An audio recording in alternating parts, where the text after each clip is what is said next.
Zach, gusto mo, dinala ko talaga to para sa'yo. Ay, sorry, Hana. Ayoko custom na ako. Hindi pa pala tayo nag-breakfast kanina. Oo nga, ate. Tara, Elise, sama ka sa amin. Ayoko pa din. Baka mapahamak tayo. Titiisin ko na lang yung gutom ko kaysa naman sa magnakaw pa tayo. Isa pa, nandyan si Hana. Baka iso Nagugutom dahil BFF kita.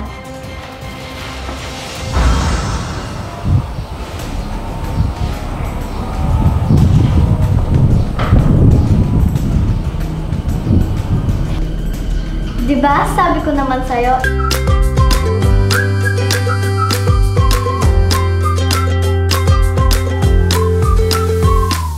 Bianca, salamat ulit dito. Nakakain na ako. Love you. Ha? Ano bang pinagsasabi mo? Ikaw talaga. Wow, ate, ang ganda-ganda naman yung new hair mo. Siyempre, Angel, ikaw yung naggupit eh.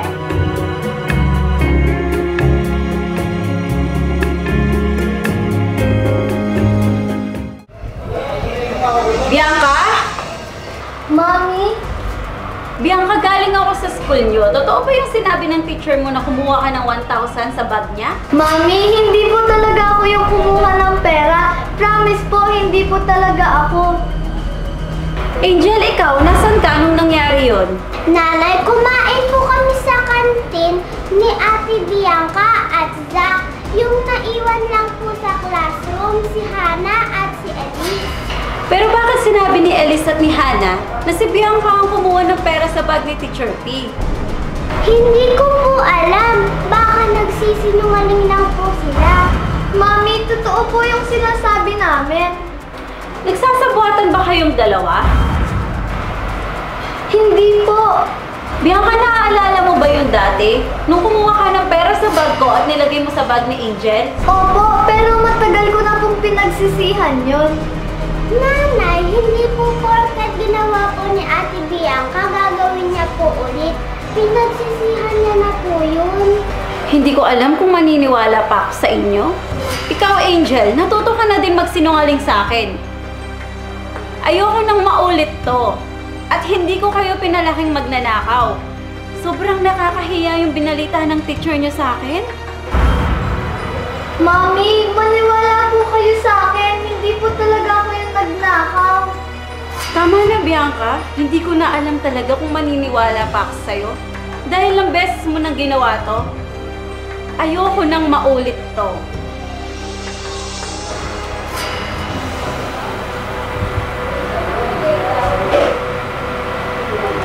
Ate, naniniwala ako sa sinasabi mo dahil kasama kita nung oras na yun. Sigurado ako nagsisinungaling lang si Hana at si Elise. Papatunayin natin yan kay nanay. Angel, galit na sa akin si Mami. Hahanap tayo ng katibayan na totoo ang sinasabi natin. Huwag kang mag-alala, ate. Hindi galit sa'yo si nanay. Salamat, Angel. Nandyan ka palagi para sa akin.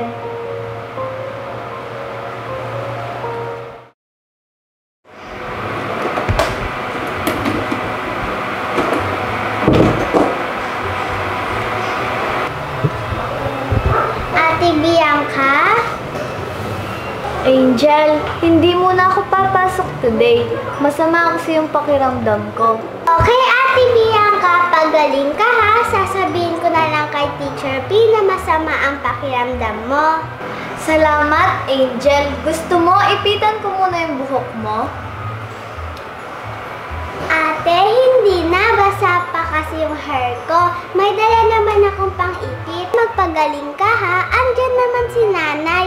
May kasama ka. Aalis na ako ha, ate. Sige, Angel. Bye. Bye-bye.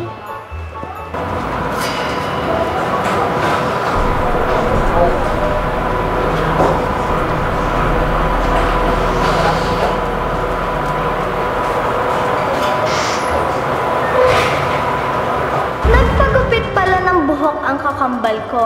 So, kailangan ko ding gupitin ang buhok ko. Ang swerte ko talaga ngayong araw na to dahil hindi siya papasok. Magagawa ko lahat ng kailangan kong gawin.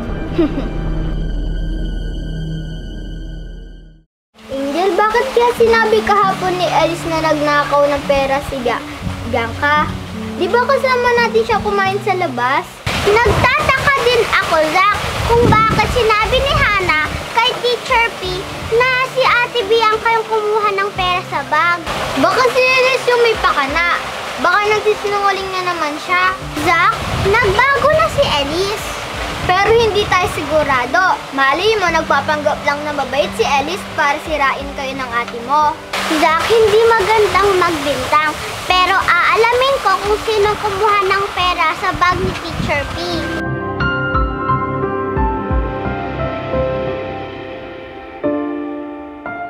Angel, mamayang bago tayo umuwi, gawin muna natin yung assignment natin kay Teacher P. Ay, oo nga pala, may assignment tayo. Ituturo ko na lang din kay Ate Bianca. Pero saan tayo gagawa ng assignment? Siguro dito na lang sa park para malapit sa inyo at para di ka rin masyadong gabihin. Zach, gawin na natin ngayon. Wala naman na tayong subject, di ba? Oo, pero sabi kasi ni Teacher P, bigay ko daw to sa grade 6 yung libro. Ah, sige, samahan na kita. Wag na. Hintayin mo lang ako dito. Okay, sige. Mauna na ako, ha?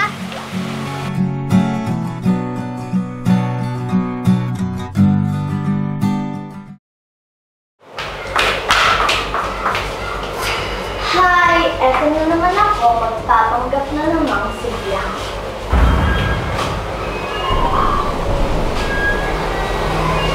Di nila alam ako si Bella.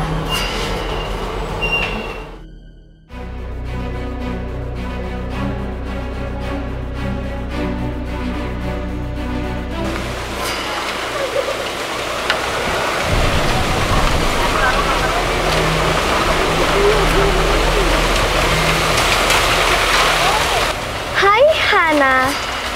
Bianca, bakit di ka pumasok? Pero naka-uniform ka. Hala ka, nag-cutting classes ka. Hindi, no? Papasok sana ako kaso tapos na yung klase. Anong ginawa niyo kanina? Nag-discuss kanina si Teacher P at saka may assignment tayo. Ay, basta tanong mo na lang sa kapatid mo. Teka lang, be. Bakit ba? Diba gusto mo maging friend si Zach? Si Zach? Gusto ko siyang maging friend. Ang cute niya kasi at saka ang bait pa. Kaso, hindi ka makadikit sa kanya, no? Kasi laging nakadikit si Angel. Ako nga din, nagtatampo na sa kapatid ko eh.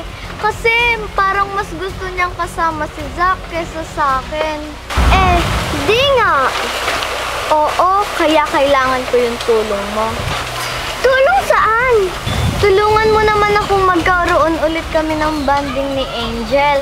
Kasi sa bahay, hindi din kami gaanong nag-uusap. Tapos, dito sa school, parang mas gusto niya laging kasama si Zach. Nasasad ako, Hana.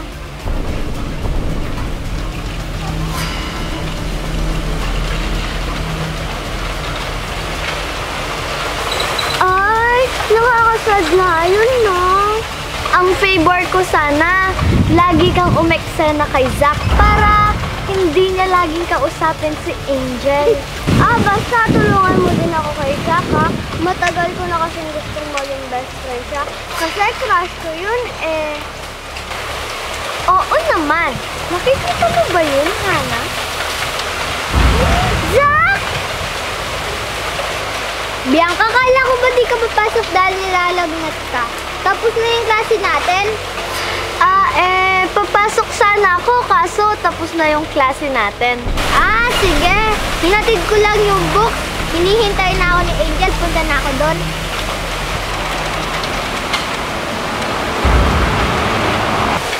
Bakit kaya hinihintay? Labasan na naman natin, diba? At saka, nandiyan naman si Ate Bianca niya. Pwede naman siya yung kasabay, diba? Oo nga, Zach. Ako nang bahala sa kapatid ko. Hinihintay niya ako kasi gagawa pa kami ng assignment. Nagkasalubong kami kanina ni Angel. Pinapasabi niya pala, uuwi na siya at sa bahay na lang kami gagawa ng assignment. Sigurado ka ba? Oo, ayan si Hana na lang yung kasama mong gumawa ng assignment. Uuwi na kami ni Angel.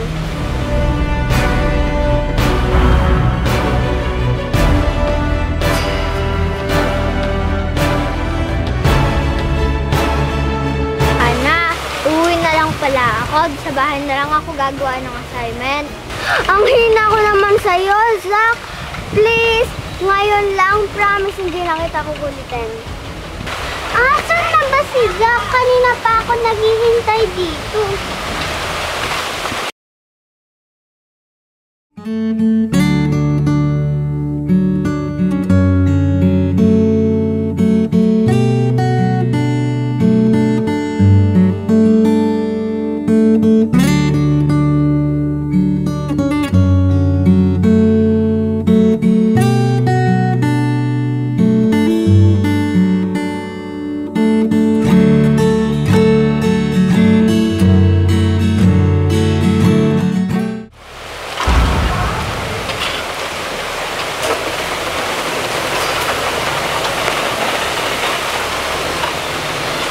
Grabe no, ang saya nila.